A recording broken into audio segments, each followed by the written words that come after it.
para gravar. Então, pessoal, boa tarde. Eu sou o professor Levi, professor de Sociologia do Instituto Federal de Alagoas, do campus Santana do Ipanema, instituição que está organizando este curso. Este é o curso de Formação Política e Cidadã. Essa é a nossa aula número 9, né? E a aula de hoje, que tem como tema Compreendendo Sistemas de Governo, Monarquias, parlamentarismos, presidencialismos e semipresidencialismos, será conduzida pelo professor Tiago Rogério. O professor Tiago Rogério também é professor do Instituto Federal, sendo que de outro campus. Ele é professor do campus Palmeira dos Índios, campus no qual ele leciona História. O professor Tiago já trabalhou com a gente aqui no curso, ele já lecionou, já conduziu as atividades do encontro número 8, e agora também conduzirá este nosso encontro. O professor Tiago, ele é graduado em História e é mestre em Educação, né? Sem me alongar mais, eu passo a palavra para o professor Tiago e assumo aqui o controle dos slides, a mediação da nossa atividade. Tá certo, pessoal? Só lembrando que essa é uma iniciativa do Coletivo de Humanas do campus Santana do Ipanema, sendo que, para ser realizado, ele conta com a parceria de professores como o professor Tiago, de outros campi do Instituto Federal, também com a parceria de professores da Universidade Federal de Alagoas e com a parceria de um professor do Instituto Federal da Paraíba. Então, professor Tiago, com o senhor a partir de agora. E, mais uma vez, boa tarde, pessoal. Muito obrigado pela parceria, pela colaboração e pela disposição de vocês de estarem junto com a gente, debatendo, estudando, trocando ideias sobre política. Com você, Tiago. Boa tarde, pessoal. Mais uma vez, a satisfação estar aqui. E essa apresentação do professor Levi sempre deixa a gente a par, relembra a gente da importância de estarmos aqui nesse processo, né, nessa construção que tem elementos de modernidade, já que a gente está trabalhando a partir de toda essa tecnologia, né, que precisa funcionar para dar certo, mas ao mesmo tempo a gente está num processo de ensino-aprendizagem que tem elementos como o afeto, a necessidade de você construir uma relação, e é isso que a gente vai tentar fazer. Embora o professor Levi tenha dito que é necessário aí apagar as câmeras, desligar as câmeras para melhorar, né? Eu sei que todo mundo está conectado e a gente vai conseguir construir essa experiência novamente positiva, né? Espero que sim. Muito bem, dessa vez a gente vai trabalhar sistemas de governo, né? O professor Levi vai colocar o slide.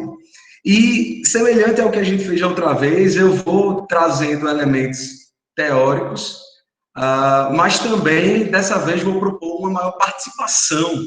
Porque, veja bem, eu fiquei pensando, 2 horas a gente construiu esse discurso na outra aula com um nível sofisticado, penso eu, de conhecimento e tal, mas o processo de interação, que é muito importante para isso tudo, ele acabou ficando ali na meia horinha final, muito pouquinho, 20 minutos final. Dessa vez eu tentei fazer um material com algumas propostas de intervenção de vocês. Qual é a ideia? Já que a gente teve aquela primeira experiência, eu percebi que, através dos comentários, é possível vocês também interagirem, né? Porque, óbvio que a gente sabe que isso acontece, mas como eu tive aquela primeira experiência e vi que dá tempo, então, o que é que eu fiz? No corpo do slide, terão algumas perguntas, toda vez que eu terminar um subtópico, digamos assim, do assunto total, eu vou trazer uma pergunta e eu vou querer que vocês tentem responder essa pergunta, colocando nos comentários. O professor Levi vai estar sintetizando respostas que dialoguem ou que estejam em contradição, e a gente vai tentar propor um debate aqui no período final. Essa é a minha proposta de hoje, fazer uma aula que tenha um maior nível de interação. Até porque os assuntos que a gente vai trabalhar, eles são assuntos que têm a ver bastante com a nossa existência, né? Claro que quando a gente falou de regimes autoritários, também tem a ver, temos experiências históricas importantes e tal, mas sistemas de governo, todos nós vivemos algum tipo de sistema de governo. Então, faz parte realmente do nosso dia a dia, da atividade política cotidiana, que todos aqui, se não sabem, deveriam saber. Atividade política não tem só a ver com atividade político-partidária, no sentido de você ir lá e fazer parte de um partido, ou se candidatar, ou mesmo só o voto. Né? A atividade política, ela é cotidiana, tem a ver com suas opções, tem a ver com a sua visão de mundo, tem a ver com como você interage com as pessoas, se você respeita ou não os padrões legais e éticos, enfim. Então, é algo que está muito além dessa coisa só do voto ou da atuação partidária. Portanto, os sistemas de governo fazem parte do nosso cotidiano. Partindo daí, eu acho que vai dar, a gente tem planos para as mangas aí, para fazermos um debate que pode ser legal. Então, fiquem atentos a isso, vocês vão ver no slide mesmo, que vai estar a pergunta para vocês poderem estar atuando de maneira mais participativa, beleza? Muito bem. Então, o tema é esse, sistemas de governo, monarquias, parlamentarismos, presidencialismos, semipresidencialismos. A ideia é dar uma base de cada um desses sistemas de governo, explicar um pouquinho da origem do governo, né? E eu vou trazer sempre algumas charges. Penso eu que slide, ele é muito melhor utilizado se ele também traz imagens, né? Já que a gente está falando de um recurso imagético.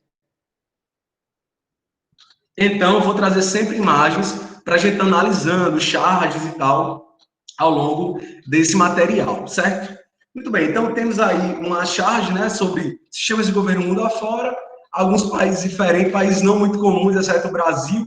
Essa charge foi feita ainda na época da presidenta Dilma, né, por isso que está uma mulher aí. Então, o Brasil, presidencialismo, ok. Já no Líbano, parlamentarismo, e aí a gente vai ver um pouquinho melhor sobre parlamentarismo. Jordânia, monarquismo, a gente vai ver um pouquinho sobre o que é, como se caracteriza a monarquia, e na Líbia, bunga-bunga, porque essa charge foi feita justamente para criticar o governo da Líbia no momento, naquela época, que estava passando por uma guerra civil, ainda hoje passa resquício dela, e, portanto, um sistema de governo inexistente, né? Então, a charge traz isso aí, mas vamos começar agora, de fato, o nosso conteúdo. Vou pedir para o professor Levi, por favor, passar o slide. Muito bem, a gente vai trabalhar, portanto, essa primeira parte, né, sistemas de governo, e eu vou começar logo tentando definir o que são os sistemas de governo de maneira sucinta, para a partir daí a gente aprofundando. A gente pode considerar, pessoal, sistemas de governo um conjunto de pessoas que exercem o poder político numa determinada sociedade, representando-a perante outro grupo. Veja bem, quando você escuta isso, conjunto de pessoas exercendo poder político, pode ser que na sua cabeça venha a seguinte ideia: bom, mas um governo, um sistema de governo, ele não tem que ter também instituições, ele não tem que ter, enfim, conjunto de regras para funcionar, quer dizer que é só pessoas exercendo poder? Qual é a questão? A gente tem dois conceitos que estão muito interrelacionados, mas eles se apresentam diferentes e eles precisam ser delimitados, que é a diferença entre governo e Estado.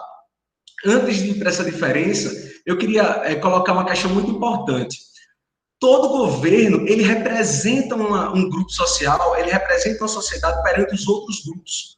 No caso, como hoje estamos divididos em Estado e nação, um governo tende a representar um país em relação a outro país. Mas se formos pensar em modos de governos mais, digamos assim, simples, como, por exemplo, uma certa organização governamental tribal, porque é estranho a gente pensar governo em tribos, por exemplo, né? Mas já para a gente associar que, se numa tribo existe uma organização, um mínimo de hierarquia, para você ter essa organização em uma liderança, você pode considerar aquilo um tipo, mesmo que simples, de governo. Então, assim, todo governo, sem exceção, ele sempre representa uma sociedade perante outros. Por isso que o governo, ele, de certa forma, é a grande bandeira de uma sociedade, né? Ele representa os valores de uma sociedade. Se a gente for observar, por exemplo, os jornais internacionais, olhando para o Brasil atual, muitos se questionam porque o Brasil tem tido uma orientação política tão levada a uma lógica conservadora, já que o Brasil, no imaginário internacional, ele é um país que está mais ligado a uma lógica digamos assim, de liberdades, é um país livre de certas amarras e tal, né? Pelo menos nos costumes, existem esses valores. Por exemplo, se você for observar a importância do carnaval na visão, no imaginário das pessoas de fora para com o Brasil. Quer dizer, então o Brasil é associado muito a um país de certas liberdades, pelo menos nesse campo dos costumes. Então, como é que um país assim, ou visto assim, pode ter um governo que representa ideias tão conservadoras e tal? Existe essa coisa porque sempre um governo representa um país, e quando aquela imagem que o governo está mostrando não é aquela que os grupos externos estavam acostumados no país, aí você pode ter, digamos, uma crise, né, de visão, e isso tem acontecido, e é interessante a gente perceber essa relação. Então, sempre que a gente for escolher um governo para estar atuando no comando do Estado, e a gente vai ver essa diferença já já, é importante a gente pensar nisso. Como é que os países de fora e as nações vão ver o nosso país a partir desse governo que está aí? E lembrar que numa lógica capitalista globalizada isso é muito importante, né? Porque se você não tem governos que passem seguranças, mesmo na lógica capitalista, você não vai ter investidores, pessoas querendo, enfim, desenvolver essa lógica, justamente porque não vai sentir segurança naquele governo. Muito bem, então falei aqui um pouquinho de governo, mas qual é a diferença entre governo e Estado? Tentando aqui ser sucinto, a gente já viu a definição de governo, é um conjunto de pessoas que, lógico, a partir de uma certa linha ideológica, assume a administração das instituições estatais. Veja bem, um conjunto de pessoas que, numa certa lógica ideológica, assume a administração de órgãos estatais. Aí você diz, bom, então o que é o Estado? O Estado são justamente essas instituições perenes, no caso de uma nação como o Brasil, organizadas a partir de uma Constituição, que são fixas em detrimento do governo. Então, para dar exemplos, porque nada melhor do que um exemplo para esclarecer uma definição, a gente pode entender que a presidência da República, o cargo, faz parte de uma instituição estatal, enquanto o presidente Jair Bolsonaro faz parte de um governo que, nesse momento, ocupa aquela instituição estatal. Então, o Estado é o conjunto de instituições com base numa Constituição, de maneira permanente, que dá, digamos assim, a estabilidade institucional e jurídica do país. E o governo é aquele grupo que foi eleito, no caso, numa lógica democrática, que foi eleito e, durante um determinado período, ele está no poder e ele representa a nossa sociedade fora do país. Sacaram a diferença? Essa diferença é muito importante e, senso comum, as pessoas utilizam como sinônimos, né? Governo e Estado, mas é uma diferença que é muito importante a gente ter em mente. Muito bem. O terceiro ponto do nosso slide fala assim, ó, instituições estatais sólidas asseguram o equilíbrio nas ações do governo. Veja, um governo que está no poder durante um período, ele não pode fazer o que ele bem quiser. Numa lógica constitucional, que é o que predomina desde que houve, digamos, a Revolução Francesa e todos os valores iluministas acabaram virando lei. Inclusive, a gente vai falar sobre alguns autores iluministas e suas contribuições. A gente pode considerar, então, que as instituições estatais sólidas fazem com que o governo sempre esteja, digamos assim, limitado em relação a uma possível atuação autoritária. Inclusive, eu vou estar sempre fazendo links com a nossa última aula sobre autoritarismos, porque, obviamente, esses dois temas, eles têm muito a ver. Então, se você tem instituições estatais sólidas, você assegura que o governo vai estar regulamentado a fazer aquilo que a Constituição determina. E lembrar que a Constituição, pessoal, a Carta Magna, ela é considerada o principal documento de um país e ela que garante toda, digamos assim, a estabilidade jurídica, aquilo que a sociedade daquele país considera como fundamental ter sempre, independente de quaisquer governo que esteja no poder e da sua orientação ideológica. Então, eu vou dar um exemplo.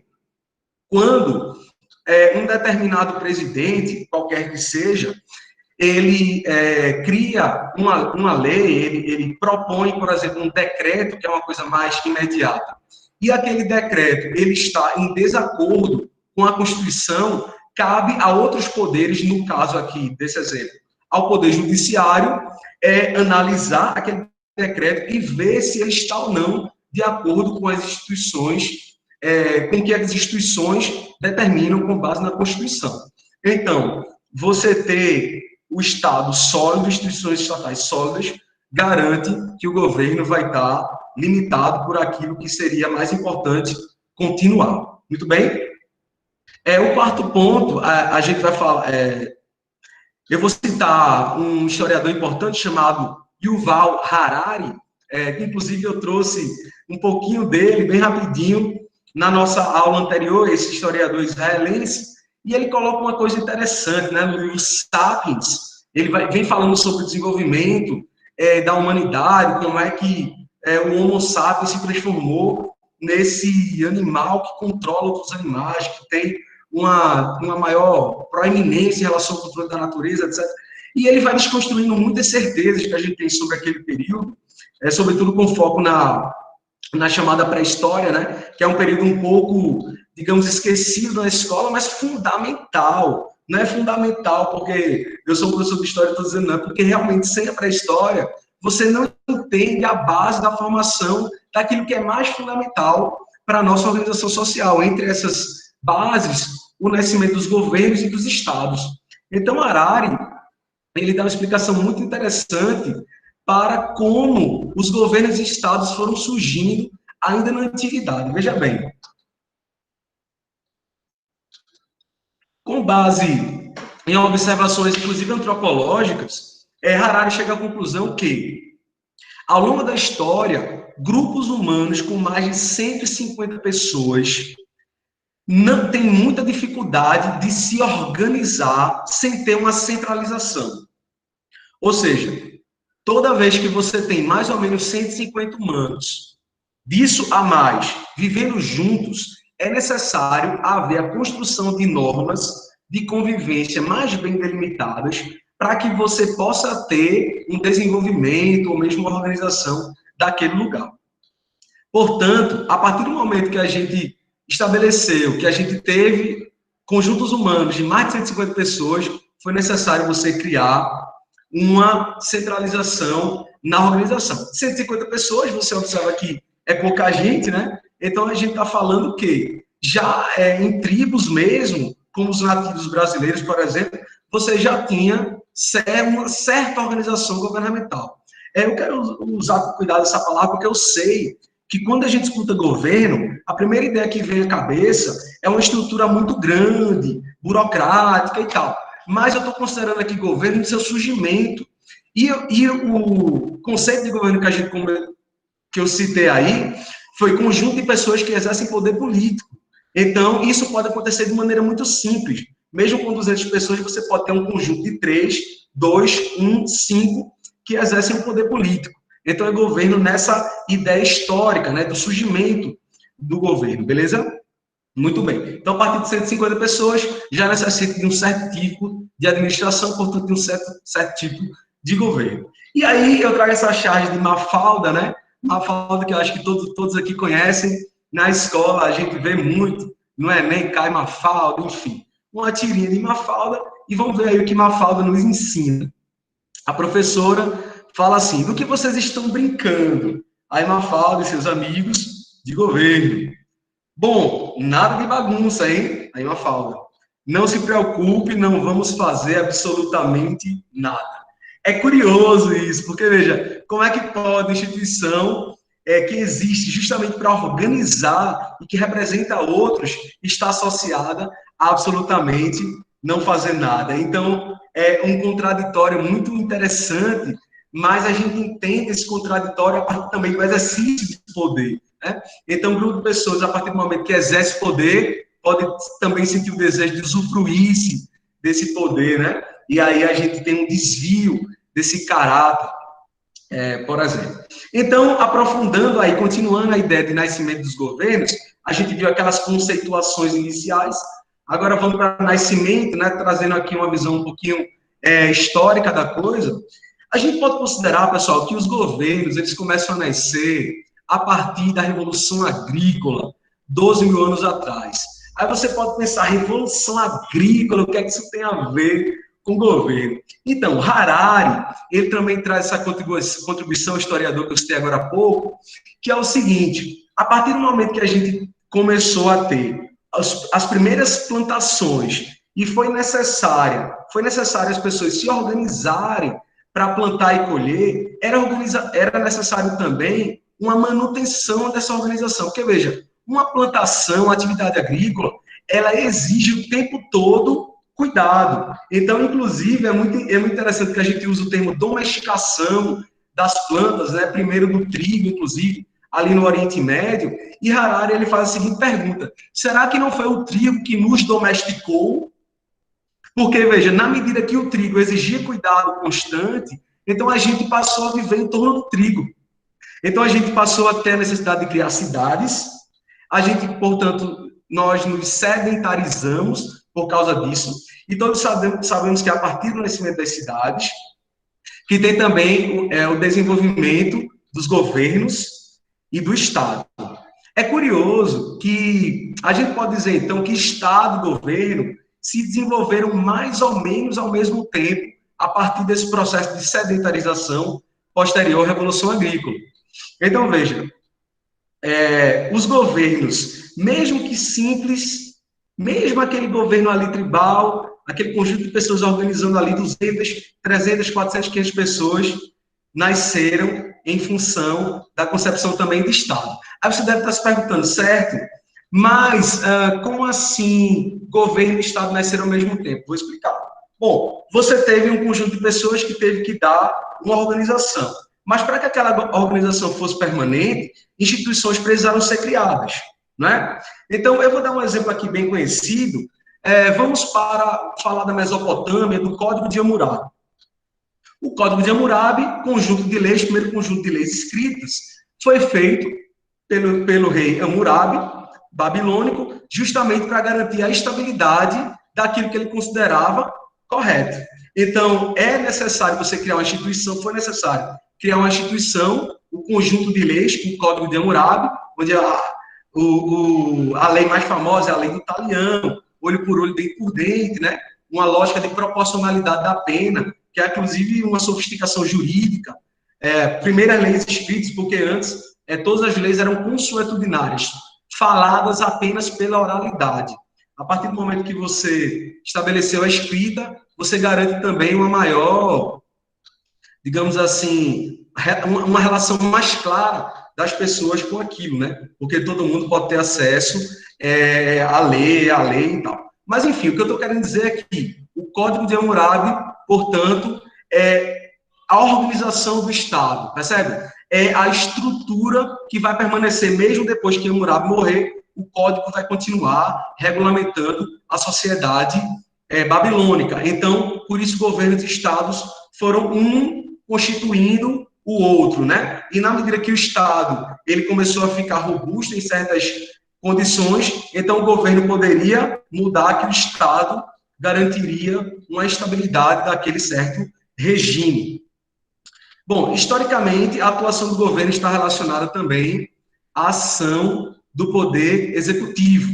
Então, quando a gente pensa em governo, a gente tende a pensar em administração. E essa relação, de fato, ela é muito forte, apesar de que nós vamos ver que, modernamente, sobretudo a partir das contribuições iluministas, né, que existe uma concepção de governo muito mais ampla hoje, ligada pelo menos a 3 poderes: o poder executivo, legislativo e judiciário. Eu sei que vocês já tiveram outras aulas que aprofundou mais esse tema.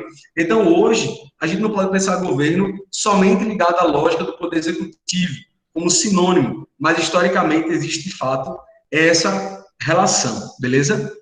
Muito bem, então eu trouxe aí essa imagem dos egípcios tratando a terra e tal, justamente para relacionar a ideia da Revolução Agrícola ao nascimento de governos e estados, porque todos nós sabemos que os faraós governavam de maneira monárquica, uma monarquia teocêntrica, e essa monarquia ela só pôde existir porque você tinha um governo que foi criado ali, e esse governo criou uma estrutura estatal. Essa estrutura estatal garantia, por exemplo, o regime de trabalho, que naquele momento era uma servidão coletiva, junto com a escravidão. Então, você tinha um tal nível de organização governamental e estamental que foi possível construir grandes feitos, né, como as pirâmides, por exemplo, as pirâmides de Gizé, que é o conjunto das maiores pirâmides, enfim, várias construções hidráulicas. Tudo aquilo só foi possível porque você tinha um governo administrando de maneira centralizada e porque você teve uma estrutura estatal que dava estabilidade. Toda vez que o faraó morria, o seu filho hereditariamente assumia, então o Estado garantia a manutenção daquele sistema de governo. É claro que a gente pode aqui discutir e pensar sobre como é que esse governo lidava com os seus cidadãos, né? Naquele momento, inclusive, não havia nem o conceito de cidadão. O conceito de cidadão é um conceito historicamente construído a partir da Idade Moderna. A gente está falando aí século XV, XVI. Não havia ideia de cidadão, você era um súdito. Na verdade, você morava na terra do faraó, ou se fosse outro reinado, você morava na terra daquele rei, tinha o direito de ser protegido por aquele rei, mas também tinha o dever de pagar impostos, ou de, enfim, ter que, de alguma forma, diminuir algum direito que você tem em função da autoridade daquele monarca. Tudo bem? Ok. Vamos agora para a nossa primeira questão, conforme eu disse que íamos ter, e aí qual é a ideia? Eu vou ler aqui essa questão e eu quero que, por favor, vocês comentem aí o que vocês acham a respeito dessa questão aí simples, e o professor Levi vai fazer uma análise, assim, de algumas questões, e a gente, ao final, vai fazer um debate, eu vou comentar elas, o professor Levi, se quiser, também poderá comentar e tal, enfim. Então, a primeira questão é sobre governos, né? E eu estou perguntando o seguinte: considerando que trabalhamos sobre a definição, nascimento dos governos, bem como seus conhecimentos a respeito do tema, seria possível a construção de civilizações sem uma centralização de poder? Vocês acham que daria para a gente ter civilização sem a centralização de poder? Existiria alguma outra alternativa de organização para grandes grupos humanos? Você acha que seria possível outra forma? Sei lá, pense aí uma solução, uma sugestão, né? E comentem, por favor, para a gente fazer esse movimento ao final. Beleza? Tudo bem. Então, vamos passar aí, por favor, o slide. Ok, agora que nós vimos introdutoriamente, né, a ideia de sistemas de governo, o que é um governo, diferença entre governo e Estado, como é que os governos nasceram, a partir da Revolução Agrícola, tudo mais, a gente vai começar a falar dos sistemas de governo que elegemos aqui. Qual foi o critério para eleger esses sistemas de governo? Foi o fato de eles serem os sistemas de governo que mais existem atualmente. Então, como a ideia é tratar uma questão, assim, a gente refletir politicamente a partir de coisas que a gente vive, portanto, a seleção foi essa, né? Então, vamos tratar aí de monarquias, inicialmente, e eu vou dar sempre a conceituação inicial e dar uma aprofundada para que a gente tenha clareza, né? Lembrar que toda conceituação, ela por si só traz uma rigidez e tende a apequenar o tamanho daquela realidade social, não é? Mas é necessário, ao mesmo tempo, para a gente poder ter um norte. E, a partir daí, a gente vê exceções e vê, enfim, regimes que se encaixam ou não naquele central ali. Então, monarquias. Trata-se de um sistema de governo centralizado nas mãos de um rei, cuja autoridade está fundamentada numa tradição familiar, hierárquica e teocêntrica. Observe que muitas das características que a gente vê nesse conceito têm a ver com a lógica de regime autoritário. Muitas vezes a gente fala de monarquia e não percebe que monarquia é um regime autoritário. Embora a gente vai ver aí, por exemplo, um teórico chamado Jacques Rousseau, um teórico absolutista, falar que monarquia é diferente de tirania, não é igual, mas a gente não pode deixar de falar que monarquias são regimes autoritários, sobretudo as monarquias absolutistas, e a gente vai determinar as diferenças de monarquias, justamente porque você pode ter uma autoridade acima da legislação. Quer dizer, o conjunto de leis pode estar abaixo de uma autoridade que não tem esse limite legal. E aí teríamos um regime autoritário. Mas está aí, centralizado nas mãos de um rei, tradição familiar, hierárquica e teocêntrica. Veja, hierarquia muito presente. Um rei não é igual aos demais, né? As pessoas que fazem parte da corte real não são iguais aos súditos comuns. Eles são considerados cidadãos, digamos assim, de outro nível. Mesmo em regimes constitucionais, inclusive meritocratas, republicanos como o Brasil, a gente vê casos como a gente acabou de ver no final de semana, uma mulher esbravejando que seu companheiro era engenheiro, por isso é superior a ser cidadão. Então, veja, mesmo numa lógica em que a gente tem as leis que garantem a ideia de, digamos, homogeneidade dos cidadãos e todos que estão aqui, a gente tem resquícios da ideia de que pessoas podem ser hierarquizadas. Isso é muito claro na monarquia, é muito claro, né? E teocêntrica, porque as monarquias dialogam mesmo com uma certa teologia, com uma certa divinização. Tanto é que a gente vai ver, quando formos ver os teóricos absolutistas, que dois defendem o direito divino dos reis. Então, existe uma relação muito forte entre monarquia e teocentrismo. Além dessas características básicas da lei da conceituação, eu trouxe características extras, né? Toda monarquia tem uma ideia de consenso. Um monarca, ele não pode ter seu reinado sendo discutido, sendo refletido, se é o melhor ou não. Um monarca, ele é monarca porque ele tem um direito hereditário e divino, portanto, é consensual. Para você tirar um monarca do poder, é necessário uma revolução, inclusive grandes revoluções.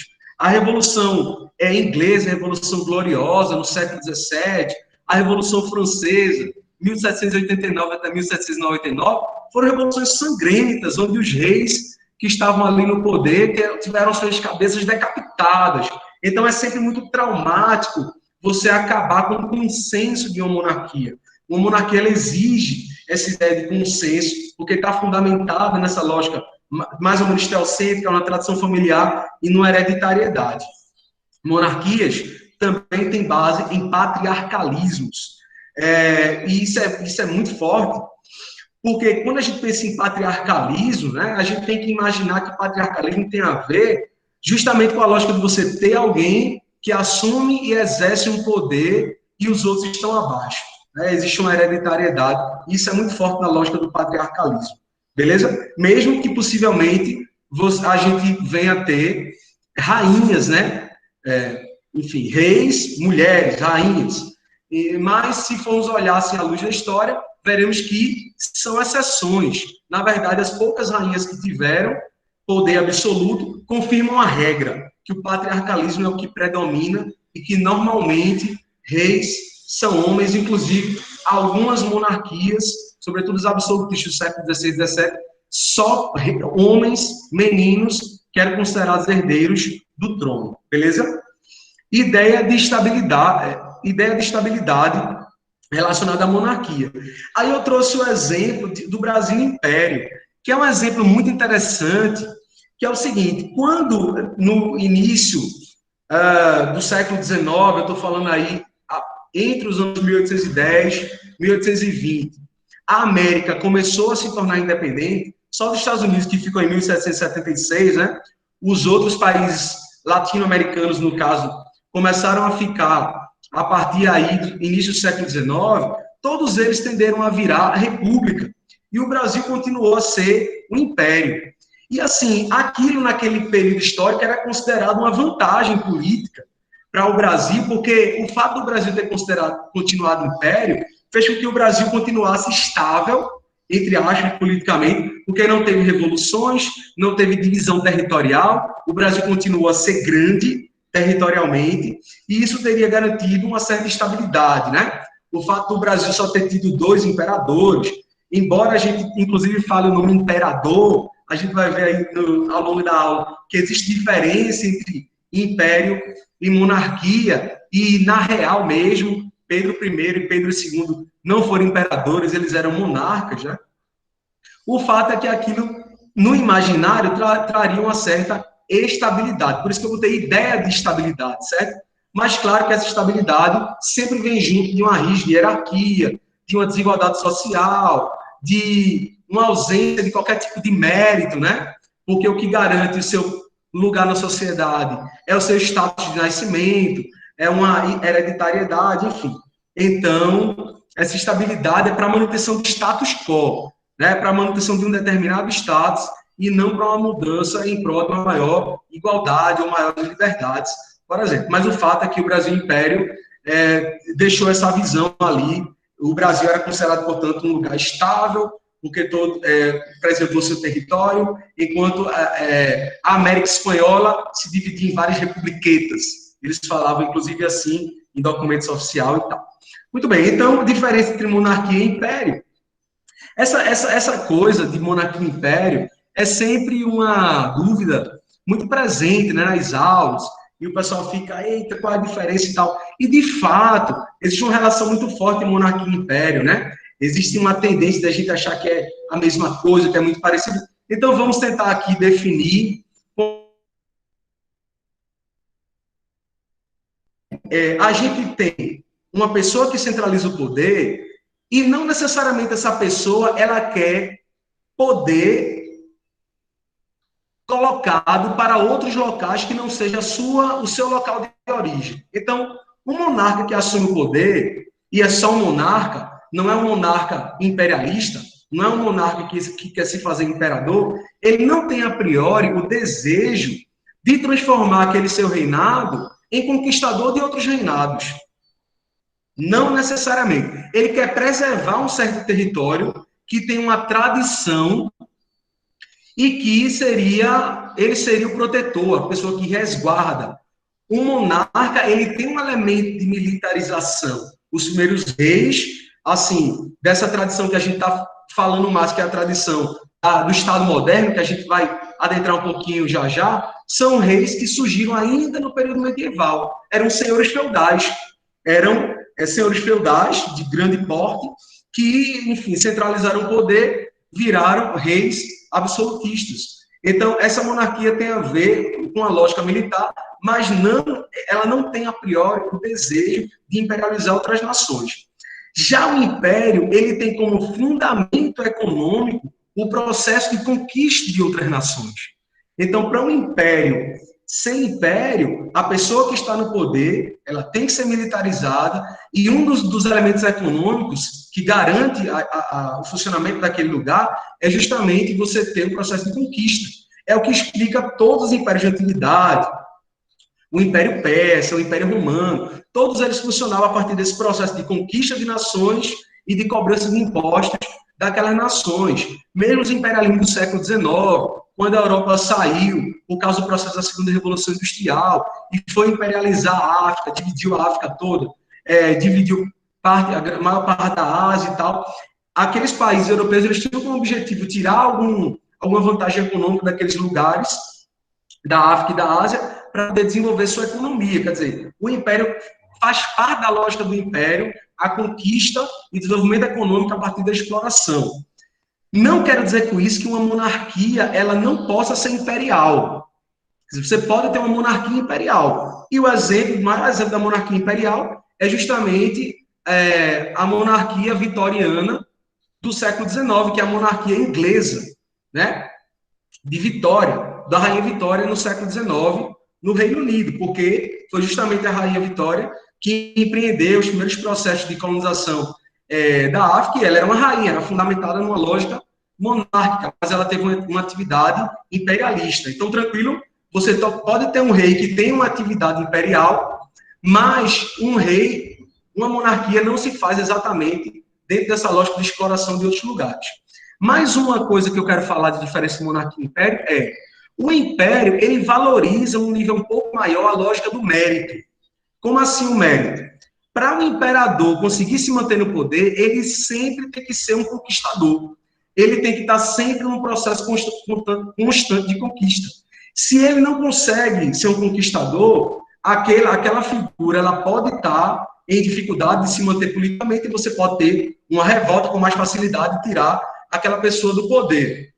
Então, eu vou dar um exemplo aqui tradicional. Na França, por exemplo, se a gente comparar Luís XIV, né, o Rei Sol, que até a gente vai falar um pouquinho dele também na aula, comparar com Napoleão Bonaparte, Luís XIV governava sem nenhuma competência militar por uma hereditariedade, e ele não saiu do poder, continuou até o final, durante 70 anos governou a França e tal. É Luís XIV, não é Luís XVI, hein? Cuidado com essa diferença. Luís XVI foi aquele que caiu na Revolução Francesa, Luís XIV anterior.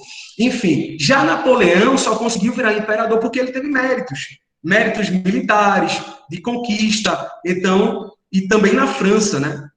Então, são exemplos aí para a gente diferenciar monarquia e império.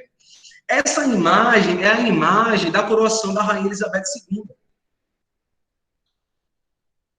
E é muito boa essa imagem, porque a gente vê muitas das estruturas, muitas características que eu estou falando relacionadas à monarquia. Por exemplo, quando eu falo hierárquica, você vê aí a Rainha Elizabeth II no centro, é a única que está sentada, ela está com a coroa maior do que todos, ela está, enfim, ela está empoderada de instrumentos hierárquicos que mostram que ela está numa posição superior aos demais. A gente vê claramente o elemento teocêntrico. No caso da Inglaterra, a religião oficial é o protestantismo anglicano, e a rainha concentra a autoridade de ser a representante da igreja anglicana. Então, a gente está vendo aí o crucifixo, numa figura que parece muito um certo tipo de padre, né? Tá com a túnica por cima e tal. Então, você tem toda essa relação teocêntrica ligado a uma lógica divinizante, ou que se relaciona, ou que tem uma legitimidade divina dada por Deus, né? Muito bem. Então, próximo slide, por favor. A gente vai falar, então, de tipos de monarquia, justamente porque até então, quando eu dou aquela definição de monarquia, eu estou considerando a tradição monárquica, né? Aquela monarquia tradicional, o início da monarquia, que são as monarquias do Estado moderno. Esse recorte histórico que a gente está falando. Por que eu estou dizendo isso? Porque você pode dizer, pô, Tiago, mas na antiguidade houve reis, né? E o rei Davi e o rei Salomão foram reis. E o rei Hammurabi, que você acabou de citar, rei.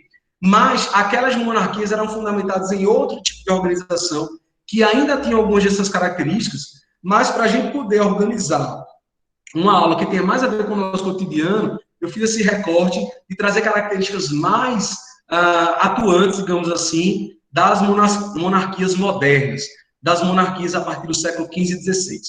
Muito bem, então, tipos de monarquia, vou trazer dois aqui que são os troncos maiores para quaisquer outra que você ouvir falar, que são a monarquia absoluta e a monarquia constitucional. Fazendo essa comparação, né? Alguém deve estar pensando aí, mas Tiago, e aquela tal da monarquia parlamentar, como acontece na Inglaterra atual, né? A rainha está lá, mas ela de fato não exerce poder e tal. E aí, cadê a monarquia parlamentar? Bom, uma monarquia parlamentar nada mais é do que uma monarquia constitucional. É uma monarquia que tem uma Constituição que garante, que dá, atribui poder de administração pública, poder de governo, ao parlamento, ao representante do parlamento, que é um primeiro-ministro. Inclusive, a gente vai falar especificamente, quando chegarmos em parlamentarismos, de monarquia parlamentar. Mas, então, esses dois grandes grupos aí, né, monarquia absoluta ou absolutista, o nome é justamente porque ela se propõe mais ou menos total, não consegue de forma absoluta, digamos, como assim, de forma absoluta? Porque, veja, dizer que uma monarquia absoluta ela é totalmente absoluta, então como é que pode ter havido a Revolução Inglesa e o rei Carlos ter caído, ou mesmo o rei Luís XVI na França ter caído na Revolução Francesa? Então, dizer que ela é absoluta é dizer que ela nunca sofreu nenhum ruído, isso não é verdade. Mas ela se tentava absoluta na medida que ela tinha poderes, digamos, muito além do que uma prescrição legal, muito além do que o rei concentrava poderes, muito além do que um regime, sei lá, democrático, porque as pessoas podem ter uma divisão maior de poder. É nesse sentido, beleza? Então, monarquia absoluta é porque existe uma concentração maior, mas não quer dizer que uma monarquia absoluta ela não possa cair, como a gente tem exemplos históricos de que elas caíram, mas para caírem, exige um movimento revolucionário extremamente profundo, difícil, sangrento, a maioria das vezes. Beleza? Espero que tenha ficado claro isso aí. Então, monarquia absoluta. Na Europa, entre o século XV e XVII, o período de mais proeminência. Já as monarquias constitucionais, vou fazer uma comparação, também está presente, principalmente na Europa, a partir do século XVIII. Apesar de que a primeira experiência de uma monarquia constitucional foi na Revolução Inglesa, e aconteceu ainda no século XVII, meados dos anos 1600, beleza? Então, embora a monarquia constitucional tenha principalmente seu desenvolvimento a partir do século XVIII, a primeira experiência de monarquia constitucional na Europa aconteceu ainda no século XVII, que foi com a Revolução Inglesa. Na monarquia absoluta, os valores são aristocráticos. Aí você diz, e quais são os valores aristocráticos? Pessoal, a aristocracia é um grupo social ligado a uma tradição feudal que valoriza a relação do senhor com a terra, que valoriza a hierarquia, onde as pessoas têm títulos de nobreza, onde existe uma hierarquia rígida e a priori, né? O que garante isso é a ideia de nascimento. O mérito, nenhum tipo de mérito está presente. É claro que a gente pode discutir nas sociedades capitalistas os problemas da meritocracia, que são muitos e tal. Mas não dá para deixar de colocar que em estados aristocráticos não há nenhuma meritocracia, não há nenhuma possibilidade de você ascender se você não tiver nascido numa condição de poder. Quer dizer, se você for filho de um conde, você vai virar conde. Se você for filho de barão, for filho de um marquês, você vai virar também. Se você for filho de um servo, você vai ser a vida toda servo. Então, valores aristocráticos têm a ver com esse universo. E outra, a aristocracia não é aquele grupo social que está preocupado com empreendedorismo, com desenvolvimento econômico, não. A aristocracia está preocupada em estabilidade, em manutenção das tradições, ligada a uma lógica de economia rural, sobretudo, beleza? Já nas monarquias constitucionais, os valores são burgueses. Porque, inclusive, as monarquias constitucionais são invenções burguesas. Elas foram instituídas a partir de revoluções burguesas. Então, elas têm valores burgueses. E dentro dos valores burgueses tem empreendedorismo, meritocracia, uma lógica de tirar essa coisa do poder, do nascimento, e colocar o poder no desenvolvimento da capacidade individual de cada um. Então, os valores da burguesia estão mais alinhados, inclusive, ao que a gente está mais acostumado no capitalismo, né? Já na monarquia absoluta, se deu durante o nascimento do Estado moderno, e quando eu digo Estado moderno, eu estou falando daqueles Estados-nação que nasceram a partir do século XV. Aí você diz assim, pô, Tiago, Estado-nação, não lembro muito bem desse conteúdo e tal. Bom, lembrar o seguinte, século XIV na Europa, e a gente está considerando sempre aqui monarquia europeia, né? Século XIV na Europa, houve uma grande crise gerada por causa de problemas como a peste negra, uma epidemia, né? Não era uma pandemia porque não chegou em todo lugar do mundo, mas uma epidemia que matou 25% da população, vários problemas estruturais e tal, no sistema feudal, enfim, dificuldade do sistema feudal manter as pessoas, e por causa daquela crise, foi necessário um processo de centralização em torno dos reis. Então, os reis começaram a nascer, e esses reis, a partir do seu poder, começou a desenvolver a criação de Estado e nação. E os Estados de nação, eles passaram a se fazer presentes e fortes a partir da criação de um exército, a partir de uma organização burocrática, a partir do estabelecimento de uma língua nacional, a partir do desenvolvimento de uma lógica capitalista, mesmo ainda capitalista do tipo mercantilista, lembra disso? Que é a primeira fase do capitalismo. As primeiras navegações marítimas, o processo de colonização da América, tudo isso está em torno da construção do Estado moderno. E quem garantiu a construção desse Estado moderno foram os reis absolutistas. Como exemplos primeiros, a gente tem Portugal, a gente tem a Espanha, a gente tem a Inglaterra, França, a Holanda. Na verdade, todos os países que fizeram navegação marítima foram países que viraram Estado moderno ali em torno do século XV e XVI. Enquanto a monarquia constitucional tem a ver com o nascimento do Estado liberal. Ou seja, só no Estado liberal, que é um Estado com valores burgueses, construído pela burguesia, é que você tem espaço para a monarquia constitucional. Lembrar que a monarquia constitucional, o rei, ele está submetido a uma legislação. O rei e qualquer um está abaixo da Constituição, das leis máximas daquele lugar.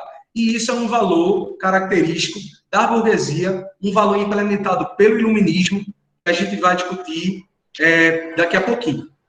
Muito bem, no caso da monarquia absoluta, o rei não está submisso à lei. Já numa monarquia constitucional, todo rei está submisso a uma lei, beleza? Uma referência histórica da monarquia absoluta é Luís XIV, na França, né, o rei Sol, e eu estou falando sobre Luís XIV, já é a segunda vez que eu falo sobre ele, né, porque ele concentrou muitos poderes na França, e aquele poder ele realmente não foi discutido, quer dizer, foi um monarca que exerceu de forma absoluta, de fato, o seu poder numa França organizada de forma estamental, extremamente hierárquica, né? Lembra aqueles 3 estados da época pré-Revolução Francesa? Primeiro estado, segundo estado, terceiro estado. Isso era muito bem estabelecido, né? Muito forte essa hierarquia. Enquanto a referência da monarquia constitucional, a primeira monarquia constitucional, é Guilherme Orange, que foi o rei que se submeteu à primeira autoridade constitucional na Europa, o rei da Inglaterra, entre 1689 e 1702, como desfecho da chamada Revolução Inglesa. Monarquias absolutas nos dias atuais, a gente tem a Arábia Saudita, no Oriente Médio, o Vaticano, que é uma monarquia absoluta teocêntrica, pode ser considerada uma monarquia teocêntrica, mas está dentro da lógica monarquia absoluta, e o Catar. Enquanto monarquia constitucional, como exemplo, a gente tem a Inglaterra, a Espanha, o Kuwait.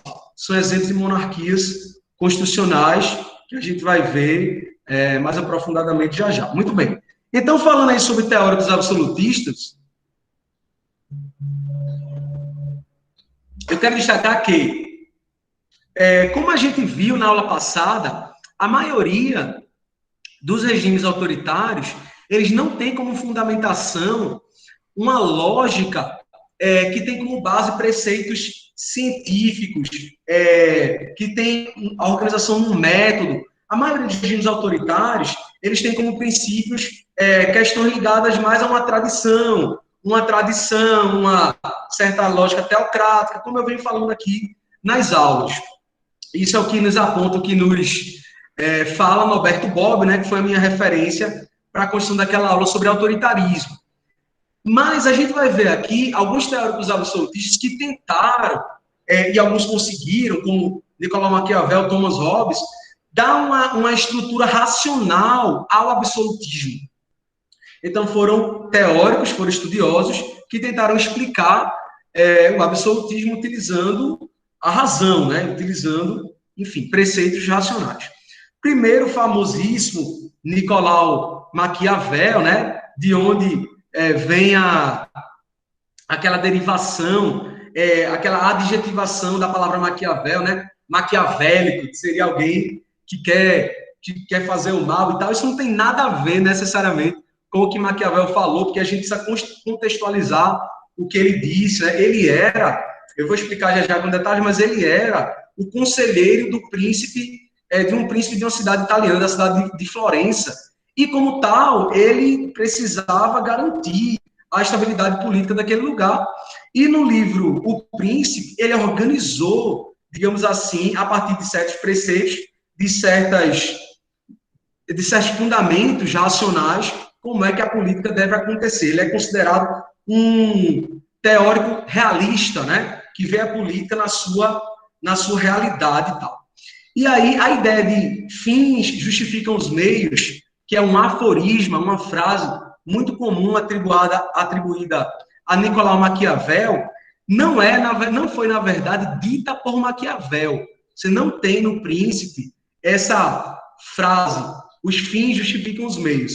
Mesmo assim, essa frase, resume a ideia da obra, assim.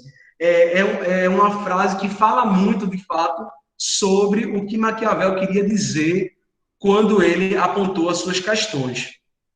Então, vá lá. Primeiro ponto é governante acima de obstáculos morais. Então, para Maquiavel, um governante ele não pode se submeter a obstáculos que os outros se colocam, obstáculos morais. Então, se um governante tiver que mentir, ele vai mentir. Agora, essa mentira que o governante vai fazer, ela precisa ter como base a necessidade da manutenção do Estado e aquilo que seria melhor para os seus súditos. Então, é possível, um governante, ele tem que estar acima de obstáculos morais dentro da necessidade de manutenção da organização do Estado, não é por acaso livremente, mas se for necessário, ele vai ter que mentir, ele vai ter que omitir, ele vai ter que ser bom, mesmo querendo ser mal mesmo que num determinado momento ele não quisesse, enfim, ele vai ter que fazer aquilo que é necessário para a manutenção da organização do Estado. Essa é a questão. Virtude acima da fortuna. Veja que esse valor, virtude acima da fortuna, né, tem a ver com a ideia de mérito acima da sorte. E veja, dizer que o mérito está acima da sorte é uma lógica que se aproxima de valores burgueses, né? Se você for pensar na ideia de meritocracia, que a competência vai estabelecer, quer dizer, quem estuda mais vai poder passar num concurso, quem se dedica mais vai ter os louros daquilo, né? Essa certa ideia de mérito que a gente sabe que tem um problema sério, que é, no capitalismo, as pessoas não partem do mesmo lugar. E se as pessoas não partem do mesmo lugar, como a gente pode garantir a ideia de meritocracia? Que todo mundo vai conseguir, só por causa da sua competência, chegar nos mesmos lugares, se alguém parte já com uma indicação muito forte, ou estudando em melhores escolas de outra pessoa, não teve nada disso, não teve acesso à internet, nem pôde comer direito. Então, você tem esse problema aí, né?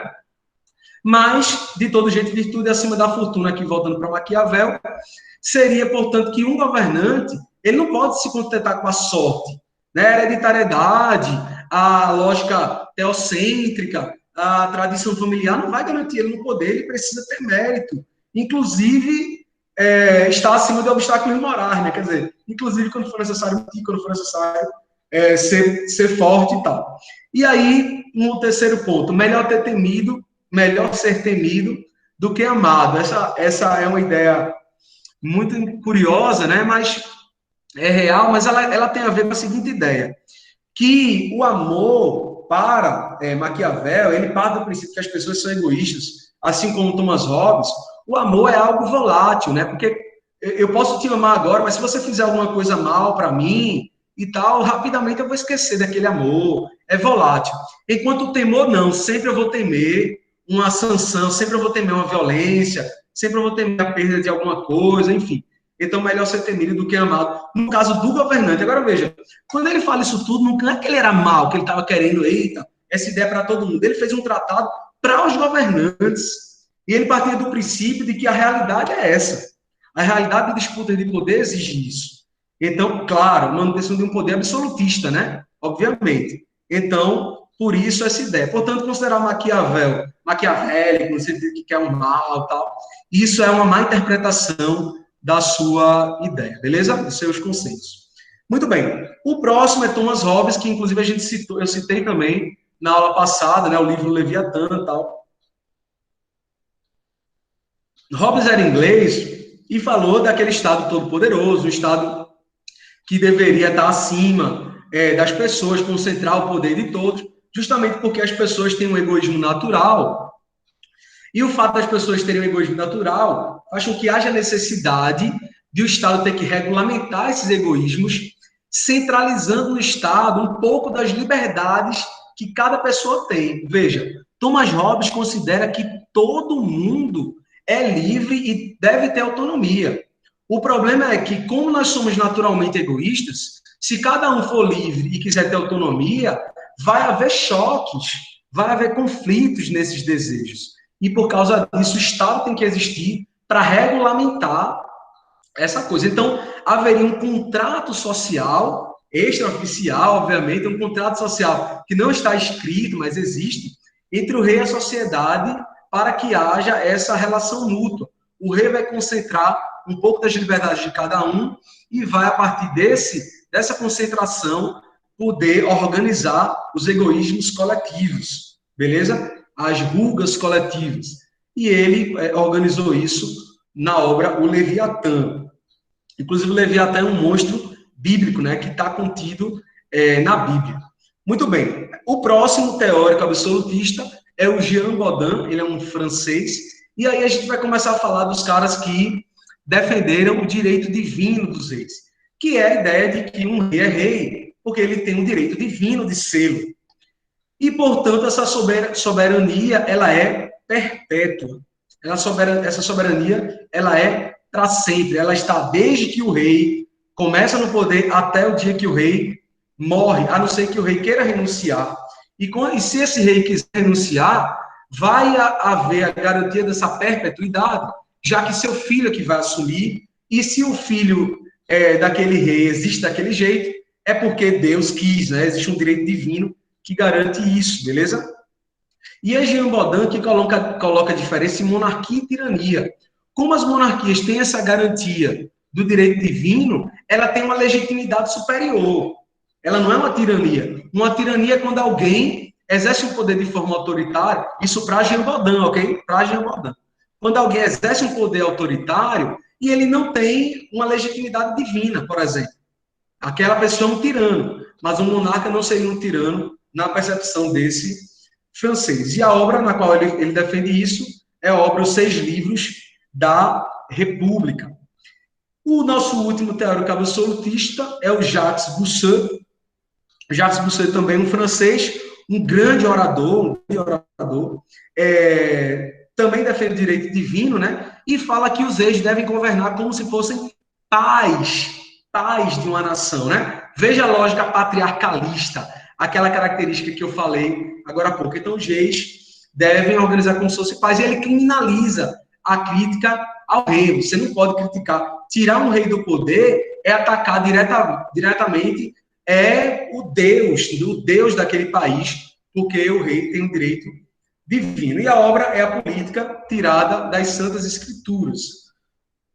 Então, esses caras organizam estruturalmente a racionalidade de explicação do absolutismo do Estado moderno, aquele absolutismo nascido entre o século XV e XVII, que eu falei agora há pouco. Podemos passar.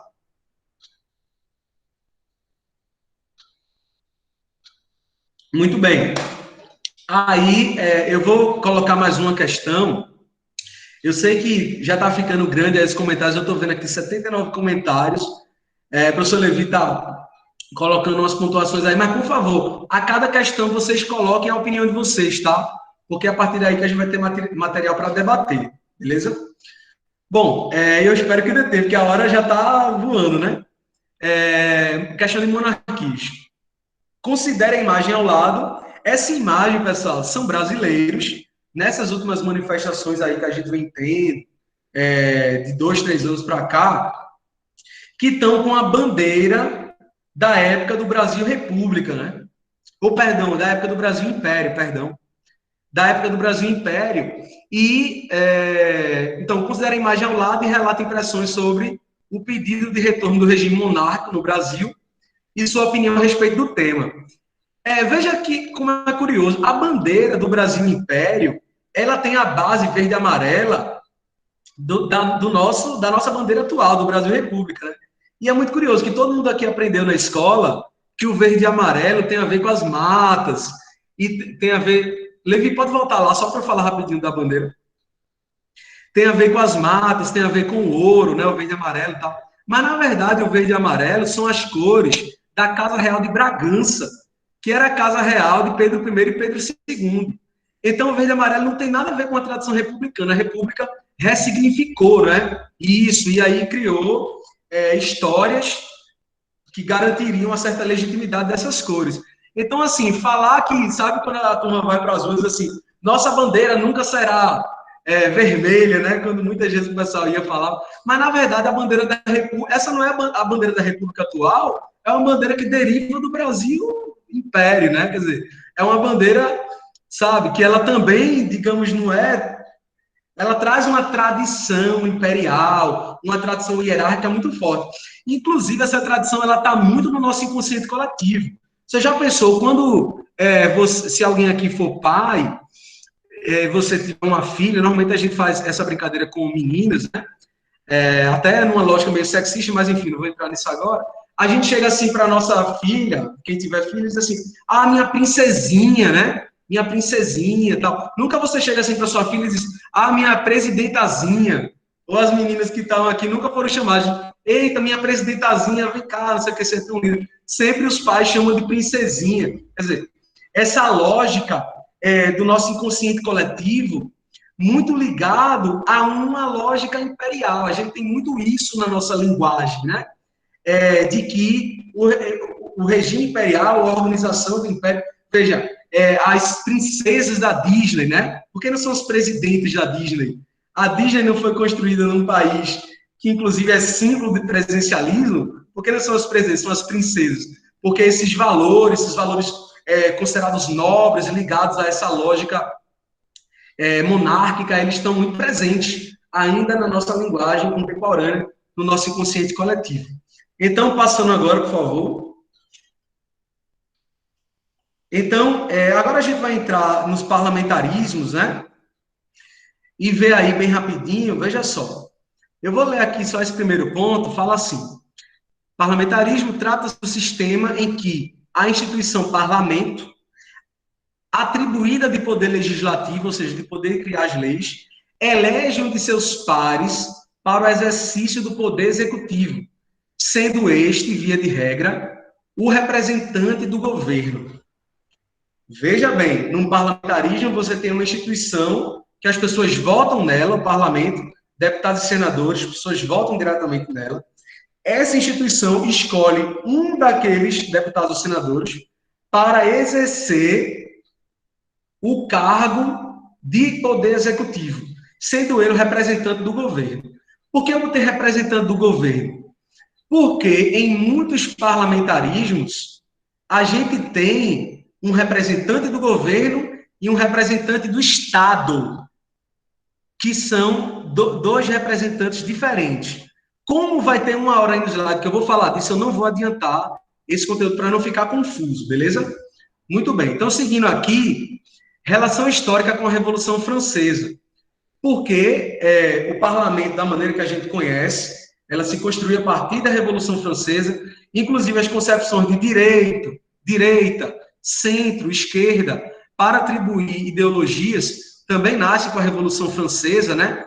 Com os jacobinos à esquerda, os girondinos à direita, eles sentavam a esquerda e a direita na Assembleia após a derrubada da Bastilha, enfim, no processo de desenvolvimento da Revolução Francesa. Então, direita e esquerda, girondinos, direita, jacobinos, esquerda, e a planície, que sentava no centro, e a partir daí a gente teve orientações ideológicas diferentes, e a gente traz essa tradição da Revolução Francesa para o nosso discurso político atual, né?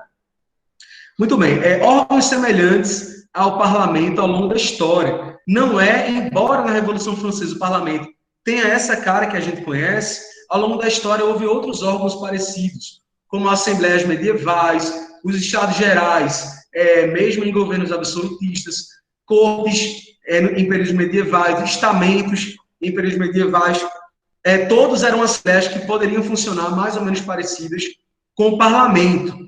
A diferença é que os parlamentos medievais normalmente tinham como função a conservação de um direito consuetudinário, ou seja, de um direito ligado a uma tradição. A palavra consuetudinário quer dizer um direito passado oralmente. Enquanto os parlamentos contemporâneos, ele tem a ver com a necessidade de criação de novas leis, quer dizer, de estar atualizando a organização social a novas leis. Essas seriam as diferenças, né? E aí eu trouxe essa chargezinha para a gente conversar sobre ela, bem interessante, que traz um pouco da história do Brasil também.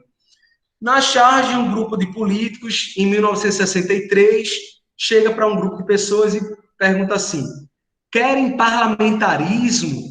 E os brasileiros dizem não. O que foi isso? Em 1963, quando Jânio Quadros, no ano de 1961, quando Jânio Quadros, ele pediu para sair do cargo de presidente, né? Ele pediu para sair, fez uma carta, enfim, se exonerando do cargo. Quem deveria assumir a presidência era o vice, que era João Goulart, também conhecido como Jango. Mas Jango, na época, inclusive na data mesmo que Jânio pediu para sair, João Goulart estava na China, que na época era comunista. E aí, João Goulart era visto como um presidente que gostava do comunismo, que poderia implementar o comunismo no Brasil e tal, embora oficialmente ele não fosse, enfim. Historicamente, a gente não pode dizer isso que ele era. Mas as elites brasileiras e os Estados Unidos viam assim, viam com perigo. E aí não permitiram que Jango assumisse o poder. O Brasil teve uma pequena experiência parlamentarista. E no ano de 1963, então, o Brasil foi governado aí entre meados de 1961 até 1963, por Tancredo Neves, aquele mesmo Tancredo Neves que foi eleito em 85, quando o Brasil voltou a ser democrata. Tancredo Neves virou o primeiro-ministro e Jango assumiu como presidente, mas sem muitos poderes. E aí, em 63, foi feito um parlamento, um censo entre as pessoas, né? As pessoas foram consultadas se queriam ou não parlamentarismo, e as pessoas disseram que não. Então, em 1963, houve uma consulta pública e as pessoas não quiseram mudar. Aí o Brasil se tornou presidencialista, continuou sendo presidencialista, e João Goulart assumiu o poder e tal, até sofreu o golpe em 64, né, 31 de março de 64. Em 1993, depois do impeachment de Collor, Collor que sofreu impeachment em 1992, depois do impeachment de Collor também fizeram uma consulta pública, perguntando se as pessoas queriam parlamentarismo, e as pessoas no Brasil disseram não de novo.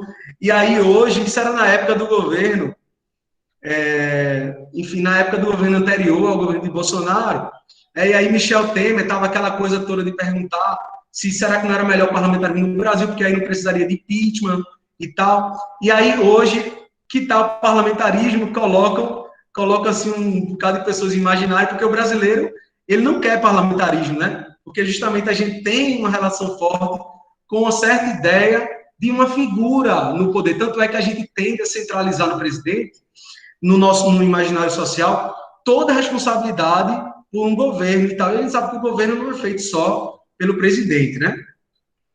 Tudo bem. Pode passar aí, Levi, por favor.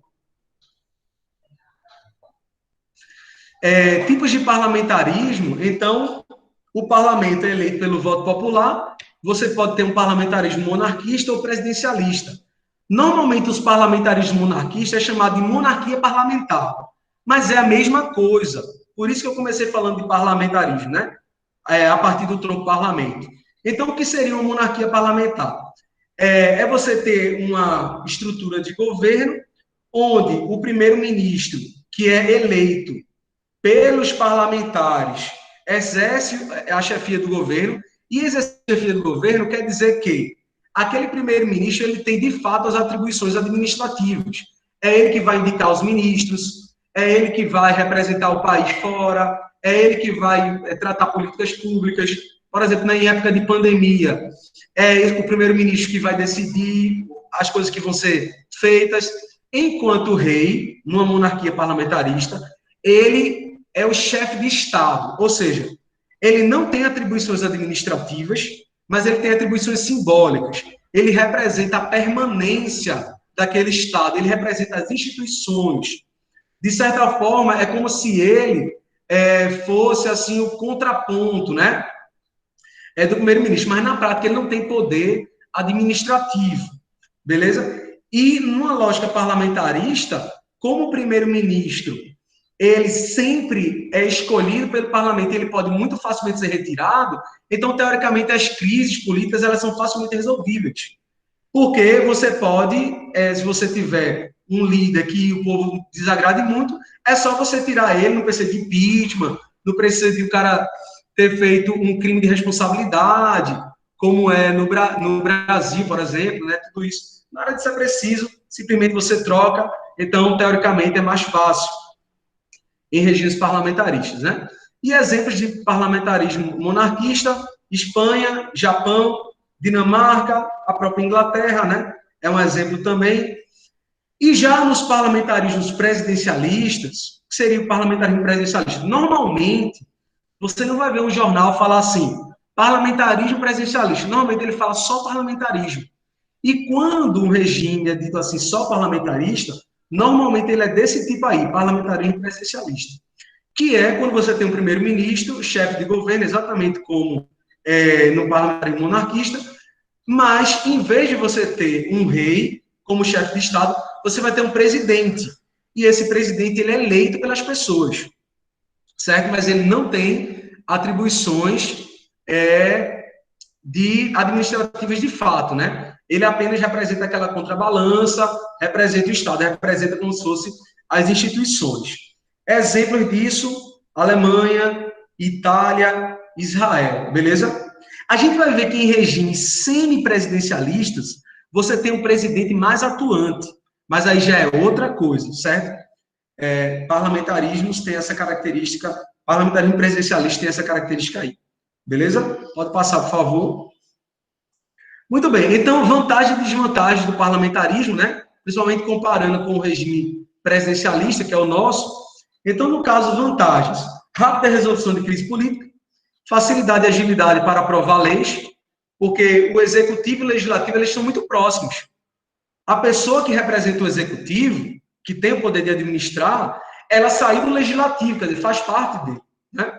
E as desvantagens do parlamentarismo é fragilidade contra golpes autoritários, porque tipo, o parlamento representa meio que dois poderes, então é relativamente fácil alguém autoritário vir e tomar o poder, como aconteceu, por exemplo, na Alemanha de Hitler. Minorias pior representadas, porque normalmente, para você exercer o cargo de primeiro-ministro, tem que haver uma conciliação dos partidos. E no regime parlamentarista, como a sociedade, regra geral, é dominada politicamente pelas elites, então você tem basicamente as elites com maior representatividade. E por isso a maioria dos primeiros ministros representam uma elite local, né?